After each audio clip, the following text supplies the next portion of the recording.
অবশেষে এক যুগ ধরে চলা গুঞ্জনের অবসান ঘটল। 14ই ফেব্রুয়ারি বিশ্ব ভালোবাসা দিবসে সুখের নীড় গড়েন অভিনেত্রী মেহজাবিন ও পরিচালক আদনান আল রাজীব। প্রায় 13 বছরের প্রেমের প্রণয় ঘটে বিয়ের মাধ্যমে। বিয়ে নিয়ে সামাজিক যোগাযোগ মাধ্যমে প্রথমে মেহজাবিন, এরপর রাজীব নিজেদের অনুভূতি প্রকাশ করেন, যা রীতিমতো ভাইরাল হয়েছে নেট দুনিয়ায়।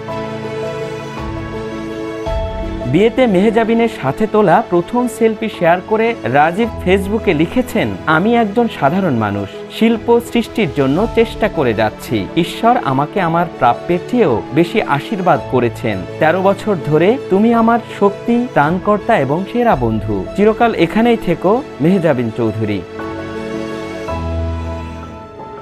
এর আগে 24শে ফেব্রুয়ারি বিয়ের ছবি শেয়ার দিয়ে সামাজিক যোগাযোগ মাধ্যমে মেহজাবিন লিখেছেন, 9 এপ্রিল 2012, বাঁকা দাঁত এবং সুন্দর হাসিওয়ালা একটি ছেলে আমার সঙ্গে দেখা করতে এসেছিল। আমি মাত্র 15 মিনিট কথা বলেছিলাম, করমর্দন করেছিলাম এবং সে চলে যাওয়ার পর অনুভব করেছিলাম আমার হৃদয়ের একটি অংশ তার সঙ্গে চলে গেছে।